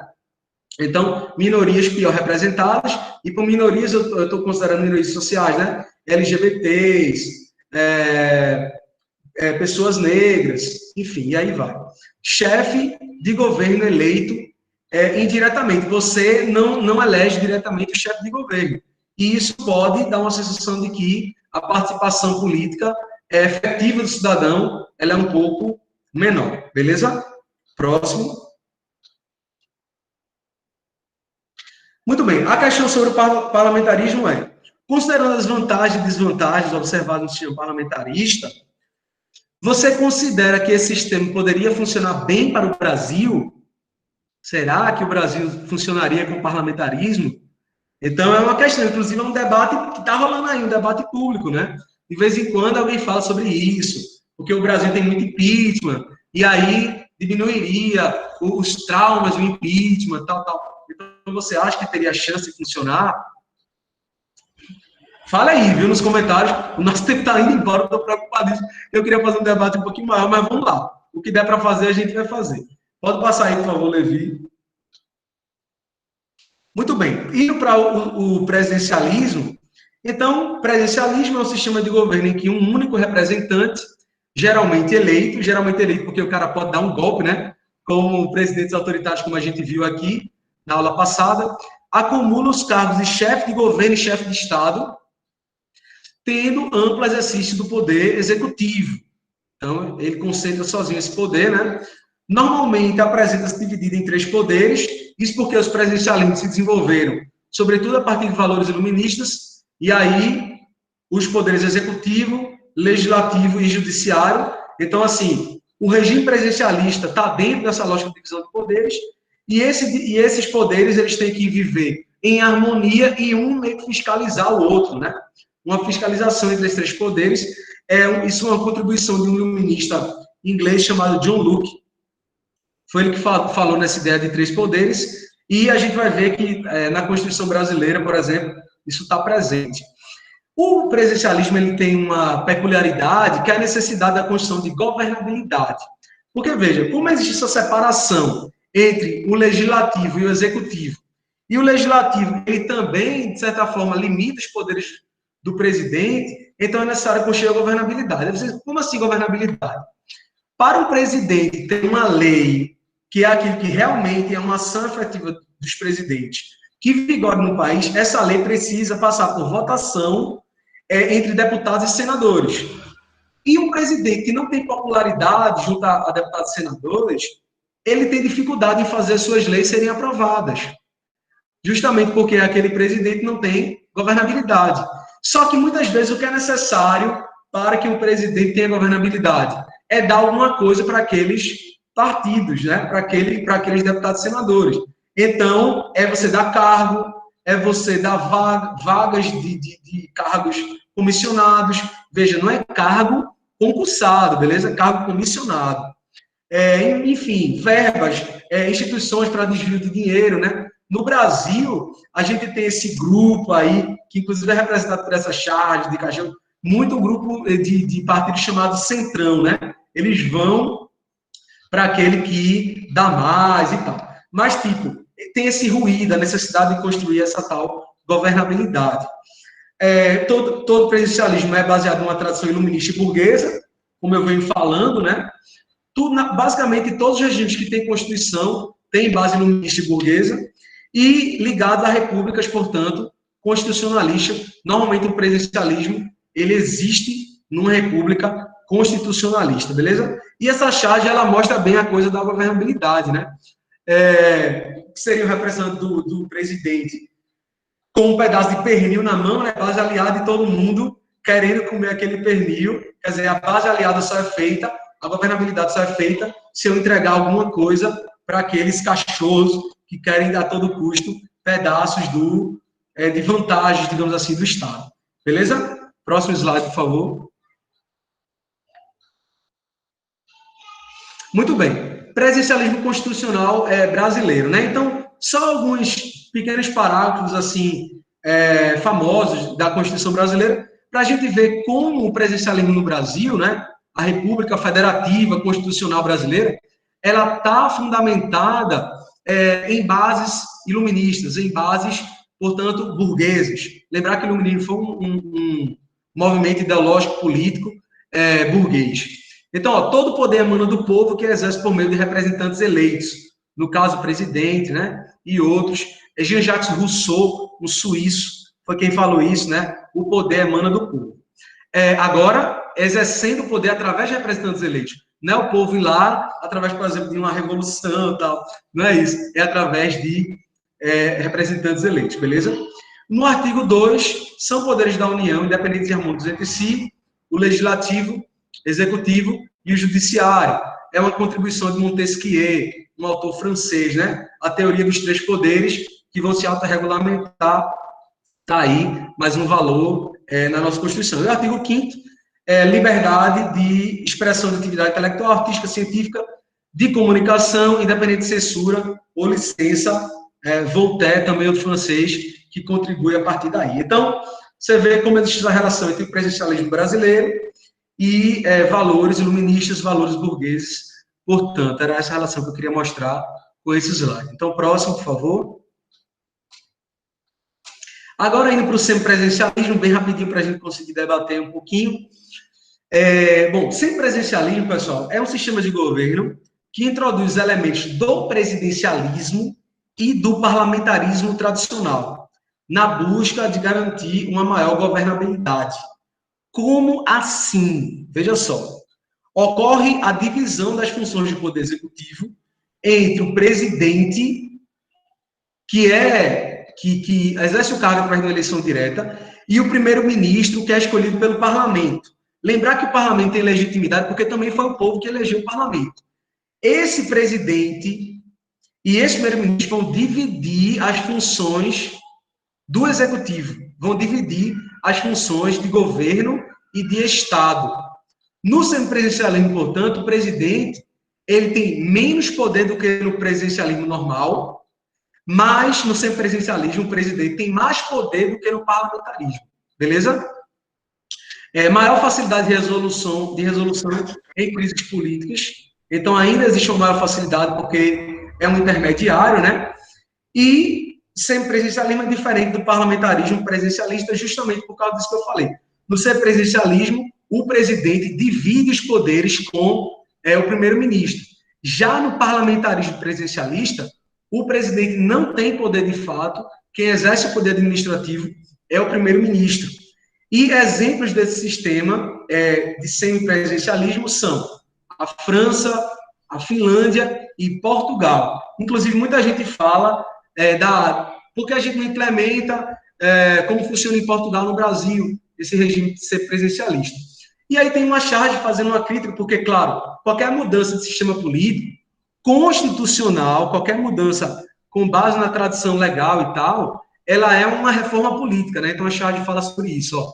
Reforma política. Aí o cara lendo, pensa assim, se não reformar os políticos, não adianta nada, né? Quer dizer, então, se você tem uma reforma política de sistema, mas na prática são as mesmas pessoas, com as mesmas práticas, então você tem um problema continuando. Lembrar que os políticos, pessoal, são representantes das pessoas.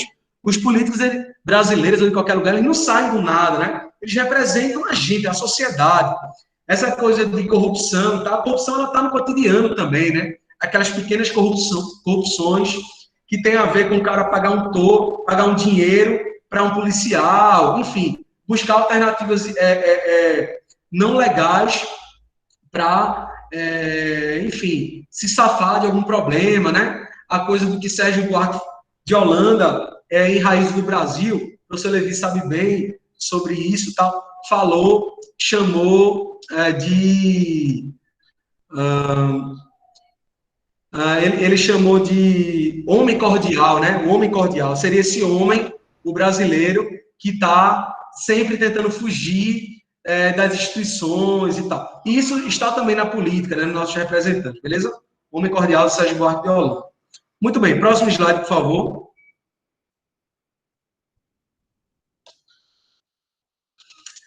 Ok. A questão sobre semipresencialismo, para a gente passar para o debate, infelizmente, acabou tendo muito conteúdo, ficou apertado, mas vai dar para a gente debater um pouquinho. É o seguinte, questão, né? Considerando os pontos estudados, bem como seu conhecimento sobre o tema, aponte vantagens e ou desvantagens do sistema presidencialista e semipresidencialista, posicionando-se entre um dos dois, através de argumentos. Então, é você dizer uma outra vantagem e desvantagem que você observa no sistema presidencialista e semipresidencialista, que a gente acabou de ver, e se posicionar, se você acha que funcionaria melhor o presidencialismo, como é a tradição, ou se talvez um semipresidencialismo fosse melhor, beleza? Então, é isso. Agora, vamos ao debate. Vou esperar 2 minutinhos, Levi, quer dizer, é só o pessoal responder essa, e aí a gente começar a fazer aí, enfim, fazer esse debate. Tá valendo. O pessoal interagiu bastante aqui com as outras questões. Vamos lá, vamos ver. Vou repassar para você algumas coisas. Vamos lá para a primeira pergunta, né? A primeira pergunta teve a ver com o lance da questão de sermos governados né? E aí, o que acontece? O pessoal associou muito a ideia de hierarquia, né? Então, ao longo do debate, eu mediando aqui pelo chat, eu coloquei que a gente poderia pensar a democracia, que é um regime político, e falei para o pessoal como a grande filosofia que orienta as relações políticas em um dado Estado, inclusive a atuação do governo, né? A democracia, ou pensando nos regimes autoritários, que foi o tema do encontro passado, né? Aí eu falei que na democracia a gente deveria tender a uma sociedade mais horizontalizada, né? E se há elites, se há hierarquia, talvez a gente esteja vivenciando sérios problemas dentro do próprio contexto da democracia, né? E aí, problematizando com o pessoal, né, eu coloquei aqui no chat que governar não necessariamente tem a ver com subjugar, né? Eu retomei também uma questão que foi colocada pelo Lucas, lá no segundo encontro que a gente teve, né, que ele debateu sobre o fato que, do ponto de vista científico, é muito difícil a gente defender que o ser humano tem uma essência, né? Que nem falou lá o Thomas Hobbes e o Rousseau, cada um apontando para um lado, né? O Thomas Hobbes dizendo que o ser humano era o lobo do próprio ser humano, por isso a necessidade de um Estado forte, né? Que ele via na perspectiva de um governo absolutista, né? E o Rousseau falava que era fundamental o Estado, né? Mas o próprio Estado já trazia, a organização da sociedade civil já trazia alguns problemas, né? Porque ela estava diretamente ligada à instituição de desigualdades e tal, da propriedade privada, né? Aí eu problematizei com o pessoal por aí, né? No geral, o pessoal concorda que a gente precisa de um Estado, de um governo e tal. Esse debate, inclusive, até surgiu também lá no encontro sobre o Estado que eu conduzi. Então, a primeira questão girou em torno disso daí, né? Enquanto o pessoal se posicionava, eu vi que algumas pessoas também colocaram da importância de uma reeducação, né? A gente pensar numa sociedade mais horizontal está diretamente ligado, ou uma sociedade sem Estado, ou ser um governo, sei lá, que a gente, no geral, se autogoverna, está muito ligado a uma outra cultura que é outra, que a gente não conhece, que a gente não tem, né? E aí o pessoal problematizou mais ou menos desse jeito. Se você já quiser pontuar alguma coisa sobre isso, tá com você passo para você a bola. Beleza. Assim, então, tipo, porque acho que, salvo engano, a primeira pergunta tinha justamente a ver com se era necessário você, para ter civilização, ter governo, né? Acho que a pergunta era por aí. E, tipo, a maioria concorda. É difícil a gente pensar numa instituição que não seja o governo, o Estado, né? Como enfim, forma de administrar, de regulamentar e tal. Hoje, na lógica liberal, as pessoas têm aí como perspectiva a ideia de que, sei lá, as empresas privadas, né, podem autorregulamentar o mercado e, portanto, a sociedade e tal, mas a gente sabe que, na prática, quando situações de crise como essa, por exemplo, da pandemia, vem e aí? Sempre é necessária a instituição que representa as pessoas, que tem uma legitimidade, inclusive, para poder fazê-la, mesmo que essa instituição seja mais ou menos coercitiva, né? Digamos assim. Mas então é ponto pacífico, ninguém tem uma sugestão para uma outra coisa que não fosse governo, não, né? Ninguém acredita, porque, por exemplo, na proposta do anarquismo, né, que é uma proposta política ideológica e tal, todo mundo certamente já ouviu falar, a ideia seria a inexistência do Estado, né? As pessoas construir uma sociedade onde não haveria o Estado, porque toda relação de poder ela é ruim, né, na perspectiva anarquista. Ninguém foi nessa linha, não tem nenhum anarquista, não. Ninguém foi nessa linha, não, Tiago. Beleza. Então, se quiser falar. É muito difícil, eu até falei no encontro sobre o Estado, da minha dificuldade de pensar fora do Estado, né? Principalmente a gente tendo como ponto de partida a sociedade que a gente está, né? Eu penso o Estado como algo fundamental para que a gente supere, inclusive, muitos dos problemas que estão postos, né? Todavia, a gente tem que, né, conquistar mais representatividade, né? Mas deixemos essa questão mais para frente. Ó, a segunda questão, você trouxe a imagem lá da retomada da monarquia no Brasil, né? Eu estou vendo aqui a Ângela, ela sempre aparece no meu monitor, e aí ela até brincou, né? Ela botou um monte de kkk, dizendo que muita gente defende isso, mas não sabe o que é que está defendendo, né? E aí, nessa questão, eu também problematizei, né? Eu, inclusive, coloquei que o pessoal não está defendendo ali uma monarquia constitucional, né? O pessoal está defendendo ali uma monarquia absolutista, né? E aí foi que teve mais kkk lá no, no chat, né? Se você quiser comentar alguma coisa já por aí, o pessoal, no geral, defende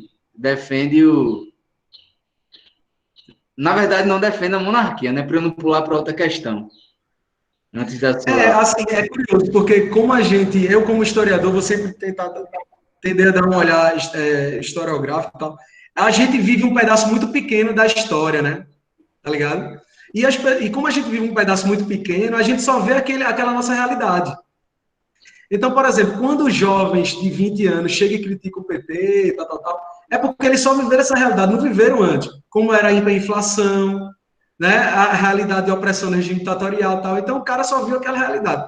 Então, como já passou um tempo grande, né, do Brasil imperial, então você tem uma tendência de mitificar aquele regime, né?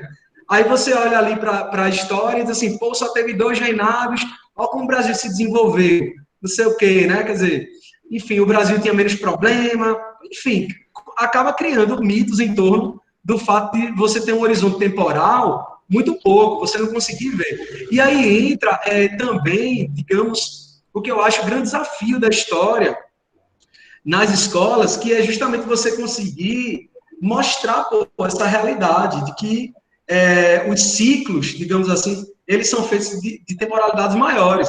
A gente não pode estar focado somente na nossa realidade, senão a gente não vê o processo como um todo e a gente acha que tudo que veio lá atrás que a gente não viveu pode ser melhor, pode ser uma solução, quando na verdade já foram soluções de sistemas de governo superadas, porque não eram boas, né? Porque essenciavam mais ainda liberdades e tal. Então não tem nenhum monarquista aí também não, né? Não apareceu nenhum monarquista, não. Só se passou aqui a questão e eu não vi. No geral, o pessoal também não é muito favorável à monarquia, não. Em relação ao parlamentarismo no Brasil, o pessoal também não se posicionou de maneira favorável, não.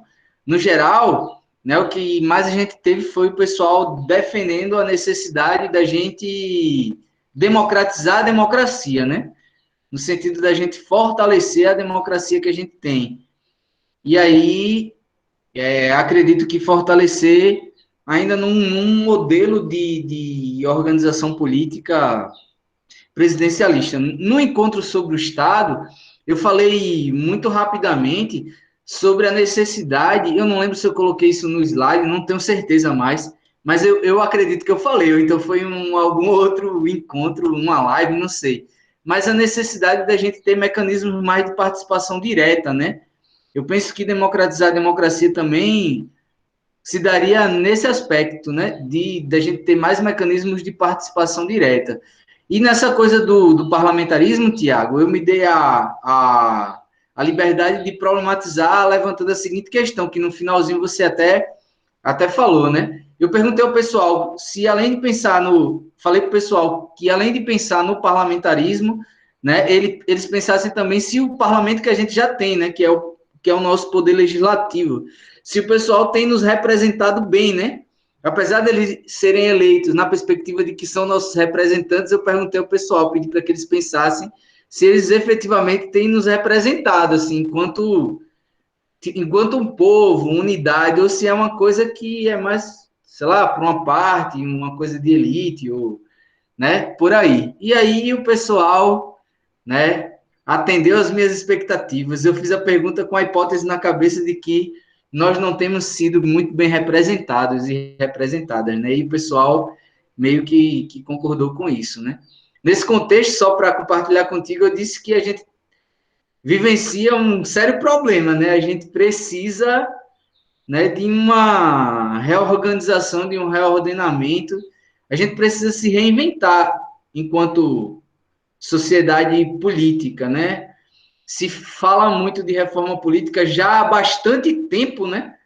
E há bastante tempo isso é debatido e não tem nenhuma reforma, né? E toda vez que chega ali as coisas ficam meio tortas, reformas que não vão reformar muita coisa, né? Então, eu penso, inclusive a partir de uma problematização que teve aqui no chat, que para que a gente consiga, né, sem tomar muito seu espaço, fazer essa reorganização política, a gente tem que enfrentar alguns problemas que estão postos na sociedade brasileira, né? Pensando no Brasil. Mas a gente até pode pensar o mundo também nessa linha. O problema da desigualdade é um grande complicador, na verdade, desigualdades, né? E a gente pensando a partir da desigualdade a questão da educação, né? como a gente vai ter uma sociedade que o povo vote com mais consciência se a gente tem uma grande parcela da população carente, né?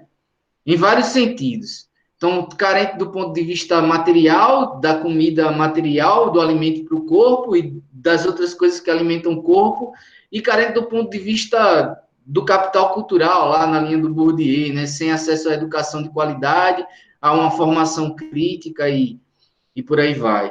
Então, a gente tem, pessoal, já passando a bola para o Tiago de novo, um sério problema nas nossas mãos, né? Por isso o lance da gente ocupar espaço, por isso a ideia desse curso, inclusive a ideia desse curso para que vocês se motivem a, né, investir nessa coisa de multiplicar essa onda aí, de formar outras pessoas, no sentido de pessoas mais conscientes, né, estimular a cidadania das pessoas que estão perto de você, né, se cada uma pessoa fizer isso, né, era engraçado que eu falava isso nas aulas do ensino fundamental de filosofia, né, eu até citei aqui na aula sobre o Estado que eu fui professor de filosofia para crianças em sexto ano e tal, e a gente falava disso. Você chega em casa, você fala para o papai, e pede para o papai falar para outra pessoa, fala para a mamãe para ela falar para a amiga dela. Mas é exatamente isso, eu acho que não tem muito outro caminho, não. Ou então uma revolução que não é a que eu penso a melhor, né? Uma revolução armada destrói tudo e tal. Eu não sou a favor disso, né?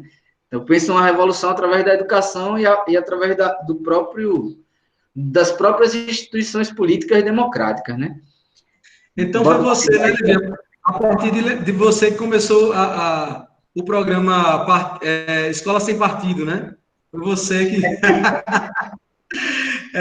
eu também eu sou a favor desse modelo de aula também. Porque se você tiver um ensino, inclusive aqui, que tenha como objetivo somente acumular e não ter uma transformação real da sociedade, então não tem nenhuma relevância, né? É só vaidade. A vaidade minha de poder dizer aqui um bocado de coisa que eu acumulei, a vaidade das pessoas que estão aí acumulando isso para reproduzir, mas você não tem uma ação efetiva, então o conhecimento ele não se faz real, né? Como sei lá, Paulo Freire defende, que é uma linha que certamente a gente dialoga. Muito bem, então, no caso, não tem nenhum parlamentarista também, e assim, é curioso, porque existe mesmo uma necessidade. Vê, o Brasil já teve 2 plebiscitos, e os 2, num Brasil mais conservador do que é hoje, apesar de que mais conservador do que é hoje em política é até difícil, mas já fomos mais conservadores do que hoje. Não passou o parlamentarismo, né? Porque não faz parte da nossa tradição. Isso é até um certo problema, eu acho, porque muitas vezes as pessoas focam a sua expectativa política num sujeito e não numa proposta política. Quer dizer, as pessoas tendem a eleger, né? Tendem a eleger mitos, né? Assim, para poder representá-los, e não porque as pessoas têm uma fé que também tem uma lógica mais ou menos teocêntrica, de que uma pessoa vai poder acabar com a estrutura toda, não é fazer uma nova organização, enfim. Isso não é possível. Isso só é possível através de propostas estruturadas, coletivas, organizadas, com uma participação direta, mais democrática, como Levi mesmo, o professor Levi colocou. Então, beleza. Então, o parlamentarismo não passou também, se fizéssemos o plebiscito não passaria. Perfeito. Vamos para semipresencialismo, né?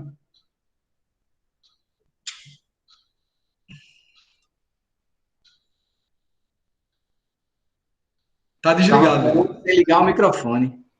Bom, então, em relação à última questão, o pessoal seguiu debatendo a coisa do governo, desgoverno, democracia, meio capenga, que a gente tem em grande sentido, falta de representatividade, falou sobre corrupção, de maneira mais específica, né? O pessoal não debateu a questão de... O pessoal fez uma problematização muito nesse sentido, Tiago, desses problemas que saltam aos nossos olhos quando a gente pensa na política brasileira, né? E só reiterando o que você falou sobre essa cultura personalista, essa cultura, né? Muitos autores brasileiros falam sobre isso, né? É interessante também que muita gente entende errado um autor que está vivo, um pensador que está vivo, e que faz uma crítica aos autores que dizem que o Brasil é só isso, né? Que é o Gessé de Souza.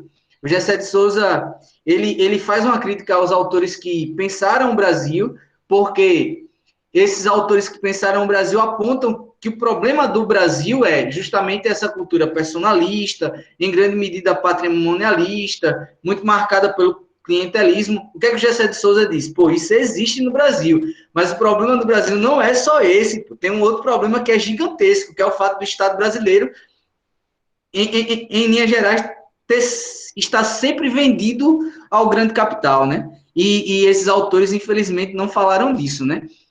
Então, só para pontuar aqui, né, que é muito comum o pessoal não entender o que o Gessé está colocando lá na obra dele. E ele coloca isso: o Brasil tem essa cultura. Mas não é só isso. A gente definir o Brasil só dessa forma e pensar que o problema do brasileiro tá só nisso é um comportamento meio de vira-lata, né? A gente tem que olhar de uma perspectiva mais ampla. Além desse problema, a gente ainda tem um problema do capital cooptando o Estado, né? Que é fácil, você como historiador poderia dar muitos exemplos, é fácil da gente perceber isso, né, pessoal? E por isso, inclusive, até aproveitando que eu citei o Gessé, né, ele fala que o maior problema do Brasil é a desigualdade. Por isso eu defendo que a gente tem que enfrentar a desigualdade e por isso a necessidade da gente pensar uma democracia não somente do ponto de vista liberal, né, não somente do ponto de vista do direito político, do direito, não, uma democracia do ponto de vista social, porque senão a gente não vai ter pessoas capazes de exercer efetivamente a sua cidadania. E aí, que nem colocaram aqui no chat, eu não me lembro exatamente quem foi, estou tentando procurar aqui rapidinho, mas alguém colocou, o pessoal aqui no Brasil meio que só vota, né? Vota e pronto, acabou-se, né? E vota meio que de qualquer jeito. Não sei se foi a dona Valquíria, estou vendo aqui a imagem dela também. A dona Valquíria participou muito, sempre participa muito. Mas é isso, né? Como é que o pessoal vai votar? Votar de verdade, com qualidade e além disso, atuar de maneira cidadã para além do voto, né?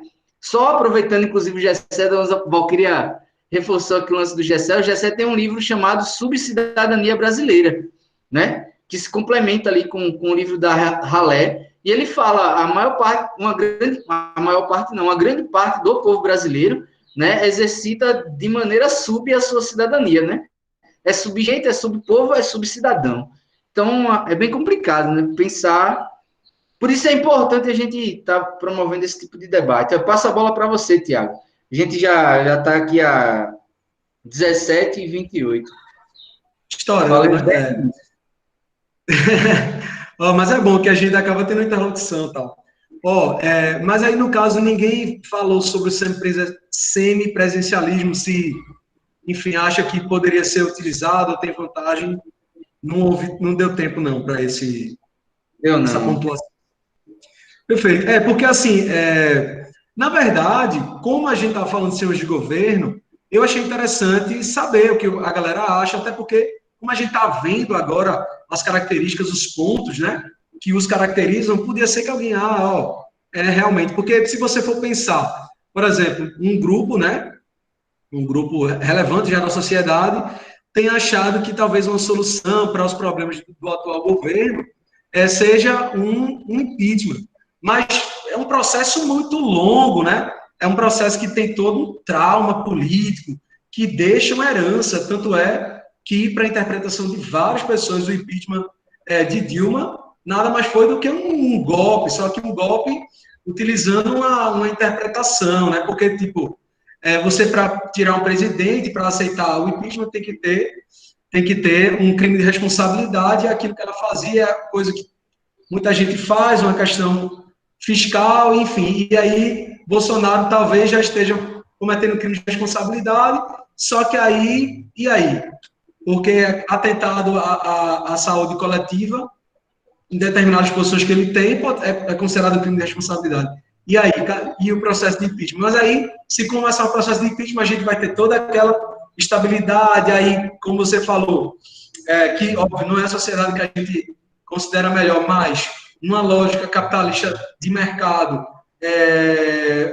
o investidor tende a não querer estar aqui, e aí você, nessa lógica, tem uma menor capacidade de você ter empregos, né? Grandes empresas aqui para ter emprego, enfim, essa coisa toda. Então, será que vale a pena? Será que um semipresencialismo não seria uma alternativa melhor? É por isso que eu coloquei esse debate. Eu, sinceramente, sou a favor de que vou me posicionar, né? Porque eu estou só colocando para o debate, não estou me posicionando. Eu acredito que, como vou na linha do professor Levi, a gente precisa estruturar nossas instituições, que inclusive tem dado demonstrações de que são sólidas, né? Porque tem havido ataques permanentes, né, de autoritarismo contra as instituições, e nós tentarmos termos uma atuação mais efetiva na democracia, né? Vemos isso, apesar de que a gente está tão... depois da eleição de Bolsonaro, a gente teve uma guinada tão forte à direita, a uma extrema-direita, ele mesmo se dizia assim, extrema-direita, que eu acho que a gente ainda vai ter que andar para o centro primeiro. Quer dizer, a gente está num momento em que esse debate parece distante, porque a gente está caminhando e com medo, né, de caminhar a passos largos para uma lógica ultraconservadora autoritária, né? Então, enfim, está difícil. Então, Tiago, o pessoal colocou aqui no finalzinho que no Brasil faz lembrar que a gente vive numa coisa ali de uma sociedade estamental, né? Uma coisa meio monárquica, passando de uma geração para outra, quando a gente vê os políticos lá que ocupam o nosso parlamento, né? Aquela coisa do primeiro o avô, depois o filho, aí vai o neto, o bisneto, a família toda se perpetuando no poder, né? E teve uma observação aqui da Rita, né, que tem a ver com o que a gente vinha falando, a importância de enfrentar os problemas que a gente tem, a coisa da desigualdade e da educação, né? E ela falando da necessidade, por exemplo, de um curso parecido com esse, talvez com uma outra linguagem, dentro das periferias, né? Ou talvez as escolas, ela desenvolvendo um currículo que voltasse mais para uma formação efetivamente cidadã, né? Ó, eu passo a bola para você. Infelizmente, a gente já está aqui estourando o nosso tempo de aula para você fazer as suas considerações finais. Já lhe agradeço por mais esse encontro, né? Muito bom, muito obrigado. E aí, cara, é isso. Tamo junto, valeu muito, muito obrigado, pessoal, que participou até agora. Então, vou passar aqui para o Tiago, para ele fazer as considerações e dou os parabéns também, além de dar os parabéns para ele, por vocês estarem aqui com a gente, participando, interagindo, falando aí no chat, dedicando o tempo de vocês, né? Na sociedade capitalista, pessoal, é muito comum a gente escutar que tempo é dinheiro, né? Mas a gente tem que tentar superar isso. Tempo é vida, né? Então, vocês estão dedicando tempo aí, vida, a pensar a cidadania, pensar a política, pensar a gente mesmo. A gente está se pensando aqui, enquanto povo, né? Então, muito obrigado, pessoal. Passo para o Tiago. E é isso. Beleza, eu agradeço demais, assim, é um prazer muito grande. Foi muito massa eu poder ter dado 2 aulas, porque a primeira experiência me trouxe a concretude de que era possível a gente construir um diálogo. Eu confesso a vocês que eu queria mais tempo, assim, tipo 1 hora e tal, mas aí o conteúdo vai acontecendo, né, a gente vai desenvolvendo e tal, e acaba que não dá. Mas eu achei que a gente conseguiu ainda debater legal, porque como o professor Levi pode mediar, fazer uma síntese e até dar direcionamentos, né, em resposta, né, a gente consegue fazer isso de maneira mais completa.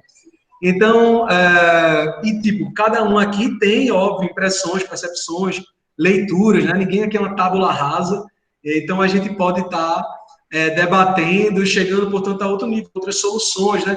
Ouvindo coisas que a gente não percebeu. O debate ele é fundamental, justamente nesse sentido. E, pô, a gente podendo fazer esse debate digitalmente, a longa distância, enfim, isso é sempre uma coisa massa. Então, agradeço a participação de todos. Essa aula foi uma aula coletiva, é um modelo de aula que eu gosto muito mais, acho que faz muito mais sentido vocês puderem interagir, vocês participaram efetivamente, né, da aula, na medida que vocês falaram aí, ouviram alguma coisa, alguém comentou seu comentário, então a gente acho que foi ótimo.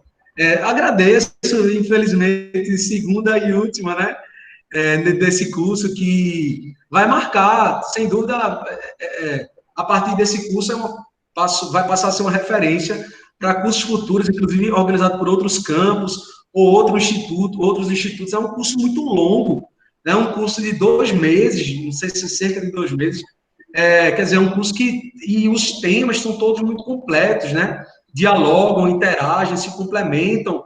Muitas vezes podem discordar, porque a gente está falando aqui do campo das ciências sociais, das ciências humanas, e, obviamente, há divergências, né, de ordem ideológica, divisão de mundo, isso é natural. É importante, inclusive, haver diversidade e complexidade para a gente poder chegar a soluções, a resultados mais sofisticados, né? A tese e a antítese para a gente chegar numa síntese, né? Num resultado mais sofisticado. Beleza? Então, valeu, obrigado, um abraço, um cheiro. Tchau, tchau. Muito obrigado, pessoal. Até sexta-feira, a aula do professor Lucas sobre o direito à terra, sobre o meio ambiente, direito ao meio ambiente. Meio ambiente como direito. Obrigado, pessoal. Valeu. Eu vou abrir agora o chat para tentar olhar algumas perguntas.